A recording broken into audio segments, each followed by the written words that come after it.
अरे समझेगा, वस्तु की कार्य करने की क्षमता को क्या कहते हैं? मैंने कोई बात नहीं है तो दम हल्का है। वस्तु की कार्य करने की क्षमता को ऊर्जा कहते हैं। ऊर्जा कितने प्रकार के? दो प्रकार के, नवीकरणीय और अनवीकरणीय। नवीकरणीय ऊर्जा किसे कहते हैं? तो कहता है अब ऐसा ऊर्जा स्रोत जिसकी असीमित भंडारण हो, असीमित भंडारण हो और इसका चक्रीय उपयोग किया जा सकता है, मतलब दोबारा उपयोग किया जा सकता है, उसे क्या कहते हैं? नवीकरणीय ऊर्जा कहते हैं। अरे समझ रहेगा, नवीकरणीय किसे कहते हैं? और ऐसा ऊर्जा स्रोत जिसके असीमित भंडारण हो, सीमित नहीं असीमित, और इसका चक्रीय उपयोग किया जा सकता है, उसे क्या कहते हैं? नवीकरणीय ऊर्जा कहते हैं। अनवीकरणीय और ऐसा ऊर्जा स्रोत जिसका सीमित भंडारण हो, सीमित भंडारण हो और इसका चक्रीय उपयोग नहीं किया जा सकता है, उसे क्या कहते हैं? अनवीकरणीय। जैसे कोयला दोबारा यूज होगा, रे कोयला दोबारा यूज नहीं होगा, लकड़ी दोबारा यूज होगा नहीं, लेकिन जल दोबारा यूज होता है, सूर्य अरे समझ रहे, पवन ऊर्जा, ये सब क्या हो गया? दोबारा यूज होता है, ये सब क्या हो गया? चक्रीय उपयोग होता है, वो नवीकरणीय का पार्ट हो जाएगा। आप सुना से ईंधन किसे कहते हैं? तो ईंधन जो ऑक्सीजन के उपस्थिति में जल करके ऊष्मा प्रदान करता है, उसे क्या कहते हैं? ईंधन। जो ऑक्सीजन के उपस्थिति में जलकर ऊष्मा प्रदान करता है, उसे क्या कहते हैं? ईंधन। और आदर्श ईंधन, आदर्श ईंधन अरे समझ रहेगा, जो बोल रहे लकड़ी हो गया, इसमें कुछ हो गया, ईंधन किसे कहते हैं? तो ऑक्सीजन के उपस्थिति में जल करके ऊष्मा प्रदान करता है, उसे क्या कहते हैं? ईंधन कहते हैं। जैसे लकड़ी, कोयला, पेट्रोलियम, सब कुछ हो गया, ईंधन का पार्ट हो गया। आदर्श ईंधन बोलो, तो आदर्श ईंधन की कहा कि आदर्श ईंधन के लिखिए, उसके गुणों को लिखिए। तो इसका असीमित भंडारण होना चाहिए, इसको मतलब भंडारण किया जा सकता है, मतलब रखा जा सकता है। अब बोलो, कोई कहा कि जी हम रखना चाहते हैं कुछ के अति, मान लिया कि कहे कि हम रखना था कुछ अति बोलता है, जैसे टमाटर को रख सकते हो, साल भर रखोगे? कहा कि हम टमाटर के ढेरी लगाना चाहते हैं तो नहीं रख सकते। तो जिसके तो आदर्श ईंधन कहता है कि जिसको भंडारण किया जा सकता है, उसे आदर्श ईंधन का एक पार्ट होता है। असीमित भंडारण हो और कि जलने पर कोई हानिकारक गैस नहीं छोड़ता हो, जलने पर बहुत कम अवशेष बचता हो। तो लिखना को जी आदर्श ईंधन के 5 पॉइंट लिखने कहेगा, 4 पॉइंट नहीं कहेगा।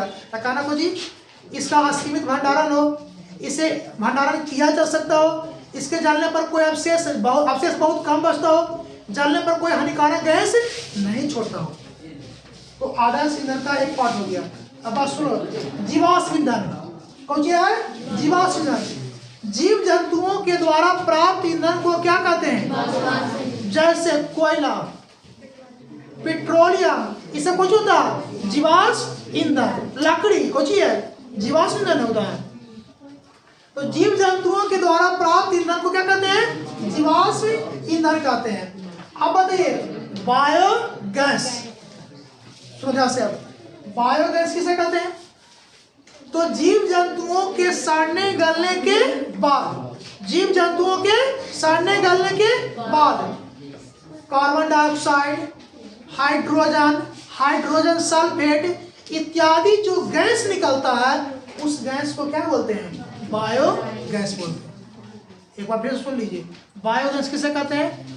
तो कहता है जीव जंतुओं के सड़ने गलने के बाद कार्बन डाइऑक्साइड, हाइड्रोजन सल्फेट इत्यादि जो गैस निकलता है, उसे क्या कहते हैं? बायोगैस कहते हैं। अब आते हैं जल ऊर्जा। अब इन्हें कोई भार नहीं, तो बहुत कम इस पर टाइम लगता करता है। इसे भी जल ऊर्जा क्या है? जल के द्वारा प्राप्त ऊर्जा को क्या कहते हैं? जल ऊर्जा। अब जल ऊर्जा के लिए लाभ, ये नवीकरणीय होता है और इससे प्रदूषण नहीं फैलता है। और तीसरा पॉइंट, इससे बिजली उत्पन्न करने में बहुत कम खर्च लगता है, यानी कम खर्च में बिजली उत्पन्न किया जा सकता है। हानि बोलो, अरे समझेगा, हानि बोलो इसका।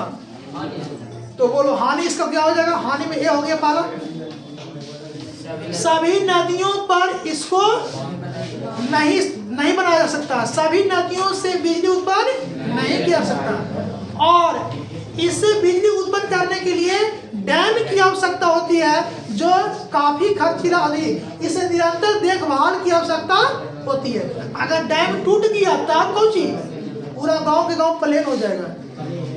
अब देखिए पवन ऊर्जा कौन सी है?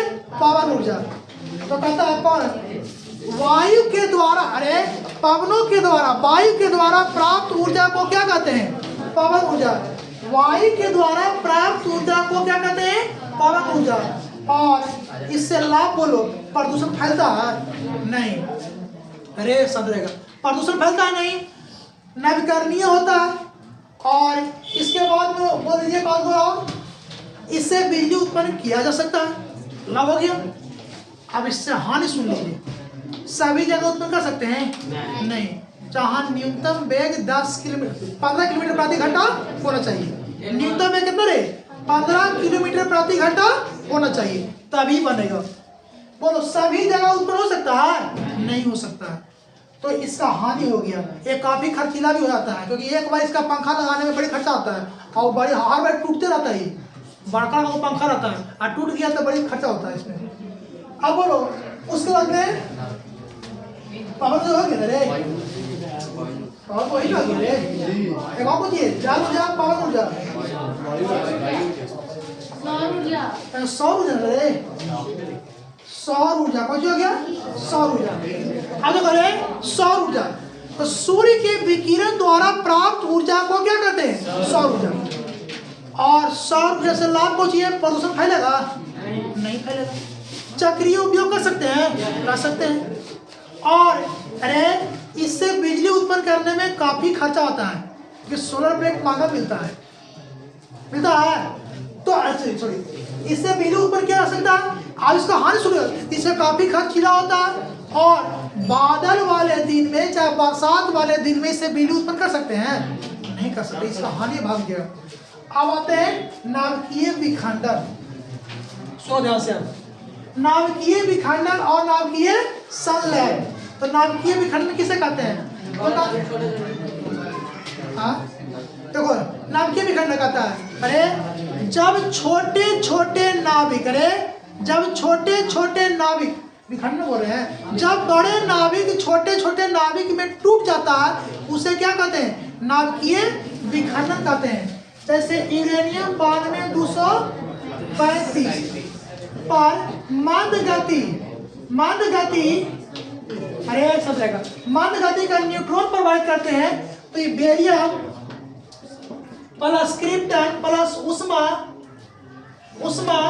और प्रकाश प्लस कुछ नहीं, प्रकाश निकलता है, इसे कहते हैं नाभिकीय विखंडन। आपसे पूछेगा कि परमाणु बम किसके नाम पे काम करता है? नाभिकीय विखंडन की नाम के साथ लेना, तो नाभिकीय विखंडन ये यही हो गया, इसी से बनता है। देखो नाभिकीय विखंडन किसे कहते हैं? जब बड़े नाभिक छोटे छोटे नाभिक में टूट जाता है उसे क्या कहते हैं? नाभिकीय विखंडन। यूरेनियम 9235 टूट गया बेरियम और क्रिप्टन में, उसमें और प्रकाश खूब निकलता है, इसी में परमाणु बम होता है इधर। अब नाभिकीय संलयन, जब छोटे छोटे नाभिक मिलकर बड़े नाभिक का निर्माण करता है उसे क्या कहते हैं? नाभिकीय संलयन। जैसे हाइड्रोजन प्लस हाइड्रोजन बराबर कौन सी? हीलियम, कौन सी? हीलियम प्लस उष्मा प्लस कौन सी? प्रकाश, उष्मा प्लस प्रकाश, ये हो गया नाभिकीय संलयन। और ये चैप्टर हो गया हम लोग हाँ अब